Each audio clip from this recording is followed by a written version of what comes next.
Hello guys. जैसे कि आप जानते हैं कि इग्नू ने डेटशीट लॉन्च कर दिया है और जो आपका एग्जामिनेशन होने वाला है वो आपका जो है 4 मार्च से 11 अप्रैल के बीच जो है कंडक्ट करवा लिया जाएगा इग्नू के द्वारा। तो इसी रिगार्डिंग जो एग्ज़ाम से रिगार्डिंग आपके कुछ क्वेश्चंस थे, ऐसे ही 7 क्वेश्चंस मैंने जो है वो कलेक्ट किए हैं जो कि आप लोगों ने ही पूछा है। तो उन्हीं क्वेश्चंस का जवाब आज हम इस वीडियो में आप लोगों के सामने प्रिपेयर करके लाए हैं। तो पहला क्वेश्चन था कि हॉल टिकट कब आएगा। तो देखो दोस्तों, जो हॉल टिकट है आपका इग्नू का वो लगभग अप्रॉक्सीमेटली इग्नू जो है वो 7 दिन पहले जारी कर देता है। तो अगर इस टर्म एग्जाम की देखा जाए तो आपका लगभग जो है आज या कल में हॉल टिकट जारी हो जाएगा। सेकंड क्वेश्चन है आप लोगों का कि एग्ज़ाम सेंटर चेंज करा सकते हैं या नहीं करवा सकते हैं। देखो गाइज, एग्जामिनेशन सेंटर आप बिल्कुल चेंज करवा सकते हो। इसके लिए आपको क्या करना पड़ेगा, अपने रीजनल सेंटर पे जाना पड़ेगा और वहाँ पर बात करना पड़ेगा। आपको कुछ ऐसी समस्याएं बतानी पड़ेगी ताकि आप वहाँ पर नहीं पहुँच पा रहे हो या फिर कुछ ऐसा, तो उसके बाद जो वो क्या करते हैं आपका एग्जामिनेशन सेंटर चेंज कर देते हैं। थर्ड क्वेश्चन कि 10 दिन में एग्ज़ाम प्रिपेयर कैसे करें। ये सबसे मोस्ट इम्पोर्टेंट क्वेश्चन आप लोगों के लिए है जो आप लोगों ने पूछा है कि भाई टाइम तो बीत चुका है, अब टाइम बीत चुका है तो प्रिपरेशन नहीं हुआ है, और प्रिपरेशन नहीं हुआ है तो एग्ज़ाम कैसे दें। तो एग्ज़ाम देने के लिए आपको प्रिपरेशन की आवश्यकता ही होती है, लेकिन कुछ बच्चे जो जॉब रोल में होते हैं वो प्रिपेयर नहीं कर पाते, और कुछ ऐसे भी बच्चे हैं जो 2-3 महीने से लगातार प्रिपेयर कर पा रहे हैं। लेकिन आप 10 दिन में भी इग्नू में पास हो सकते हो, 10 दिन पढ़कर भी।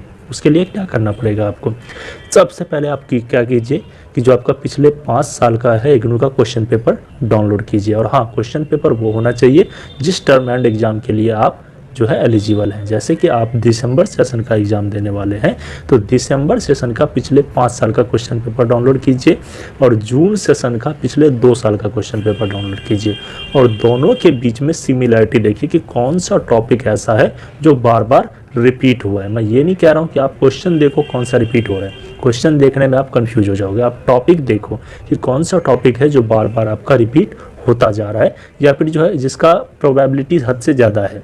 ठीक है, जैसे कहता है ना कि बारंबार था, ये क्वेश्चन जो है 5 साल के अंदर 4 बार पूछ लिया गया, या फिर ये टॉपिक से रिलेटेड जो है 4 बार क्वेश्चन आ गया। तो कुछ ऐसे आपको सिमिलर टॉपिक 8 से 10 मिल जाएंगे जो कि हमेशा ही इग्नू द्वारा रिपीट किया जाता है। तो उन क्वेश्चनों को आपको मार्क कर लेना है। ठीक है, ये सबसे बेस्ट फार्मूला है, चाहे आप इग्नू में हो चाहे आप DU SYL में हो, क्योंकि हमेशा देखा जाता है कि इग्नू और SYL उन्हीं क्वेश्चनों को, पिछले 10 साल के क्वेश्चनों को ही रिपीट करता रहता है, और इग्नू तो ज़्यादातर 5 साल के क्वेश्चन पेपर को ही रिपीट करता रहता है। इसलिए आपको 5 साल के ही क्वेश्चन पेपर जो है डाउनलोड करने की ज़रूरत है। क्वेश्चन नंबर 4 कि इम्पोर्टेंट क्वेश्चन कैसे तैयार करें। देखो, इम्पोर्टेंट क्वेश्चन तैयार करने के लिए आपको पहले जो भी आप क्वेश्चन पेपर डाउनलोड किए हो उसको अच्छे से रीड कर लेना होता है, और रीड करने के लिए आपका 1 दिन का समय बहुत हो जाता है। आप क्या करोगे, उन जो आपने 10-15 टॉपिक जो आप छांटोगे उनमें से आपको एक श्योरिटी देखना होगा कि कौन सा क्वेश्चन है जो मोस्ट वैल्यूएबल क्वेश्चन है। वैल्यूएबल क्वेश्चन मतलब ऐसा टॉपिक जो कि लगभग आपके माइंड को एक तरीके से झकझोरता हो कि ये क्वेश्चन जो है वो आ ही सकते हैं। अब कुछ ऐसे भी बच्चे नालायक होंगे जो ये बोल रहे हैं कि सर मेरा तो सारा ही क्वेश्चन इंपॉर्टेंट लगता है। देखो, ऐसा कुछ नहीं होता है। आपको क्या करना है, अपने माइंड को बिल्कुल फोकस मोड में लाना है। ठीक है, शांत जगह पर बैठना है, फोकस मोड में लाना है, और वहाँ पर आप देखोगे, जब नोटिस करोगे तो आपको पता चलेगा कि हाँ इस तरीके की क्वेश्चन जो है वो आते हैं। देखो, मैं डाल देता क्वेश्चन इंपॉर्टेंट क्वेश्चन, बट ये है कि इग्नू के अंदर जो है वो कोर्स बहुत ज़्यादा है, और आप कौन से बच्चे किस कोर्स के लिए देख रहे हो ये मुझे पता नहीं है, तो इस वजह से मैं नहीं डाल पा रहा हूँ। अगर आप कमेंट सेक्शन में ज़्यादा अगर कमेंट करते हो कि इन क्वेश्चंस के लिए, इन टॉपिक्स के लिए या फिर इन प्रोग्राम्स के लिए जो है आप अपना क्वेश्चन पेपर दे दीजिए या इंपॉर्टेंट क्वेश्चन दे दीजिए, तो मैं ज़रूर इंपॉर्टेंट क्वेश्चन मार्क करके दे दूँगा। क्वेश्चन नंबर 5 कि क्वेश्चन का आंसर कैसे लिखें ताकि अच्छे नंबर्स आ सके। देखो, जब भी आप लिखने जाते हो तो सबसे पहला नोटिस आपके दिमाग में ये रखना है कि किसी भी क्वेश्चन को लिखो सबसे पहले लिखना होता है उसका भूमिका।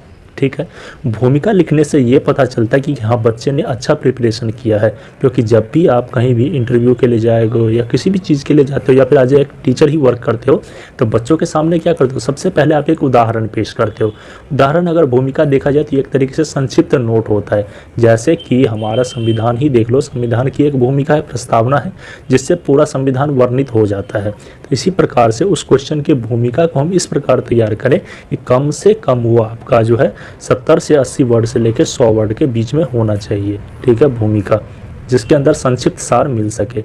उसके बाद आपको आना है टॉपिक के ऊपर। अब टॉपिक जब आप लिखोगे तो ऐसा नहीं कि पैराग्राफ शुरू किया और पैराग्राफ पे जाके ख़त्म कर दिया। आपको टोटल हेडिंग यूज़ करना है। मेन हेडिंग को आप हैशटैग से जो है वो संदर्भित कर सकते हो। उसके बाद सब हेडिंग को आप स्टार लगाकर संदर्भित कर सकते हो। और जो मेन हेडिंग होगा और सब हेडिंग होगा, तो मेन हेडिंग आपको ऊपर लिखना है, सब हेडिंग उसके बाद आप डालते जाएंगे, और सब हेडिंग में जो है आप अपना जो भी आंसर होगा उसका पैरा डालते जाएंगे। साथ ही लास्ट में आपको एक चीज़ और यूज़ करना है, वो है कंक्लूजन, जिसको कहते हैं हम निष्कर्ष। ठीक है, लास्ट में जब आप निष्कर्ष डालते हो तो एग्जामिनेशन के ऊपर जो है, जो अभी आपका एग्जामिनर है उसके ऊपर जो है एक अच्छा इंप्रेशन पड़ता है और वो आपको अच्छे नंबर्स देते हैं। उससे ये पता चलता है कि हाँ, बच्चों के अंदर एक तुलनात्मक दृष्टि जो है वो विकसित हो चुकी है, वह किसी भी चीज़ का तुलना कर सकते हैं। वैसे आपको बहुत अच्छे नंबर्स आएंगे। लास्ट में मैं आपको एक बच्चे का उदाहरण पेश करूंगा और उसका जो है रिपोर्ट कार्ड भी दिखाऊंगा, क्योंकि उससे भी इसी तरीके से समझाया गया था, बट उन्होंने क्या किया कि फर्स्ट ईयर में जो है वो पैरावाइज जो है टॉपिक लिख के आ गए 2 सब्जेक्ट में, और जो सेकंड ईयर का टॉपिक था वो सारे के सारे उन्होंने क्या किया, तो ये सब हेडिंग, भूमिका और कंक्लूजन के आधार पर लिखा था। तो जो सेकंड ईयर का पेपर था उसका रिजल्ट काफ़ी अच्छा आया है, और जो फर्स्ट ईयर का पेपर था उसका रिजल्ट काफ़ी गंदा आया हुआ है। तो इसी तरीके से आप जो इस प्रोसीजर को फॉलो करेंगे। अब क्वेश्चन नंबर 6 कि असाइनमेंट का रोल क्या होता है, क्या असाइनमेंट जो है एग्ज़ाम में ज़रूरी है इग्नू में। देखिए, ये 100% श्योरिटी के साथ है कि असाइनमेंट में आपको पास होना ही पड़ेगा। इन केस अगर आप इग्नू में असाइनमेंट में पास नहीं होते हो तो वो आपका क्या होगा, रिजल्ट नहीं माना जाएगा, आपको सर्टिफिकेट नहीं मिलेगा।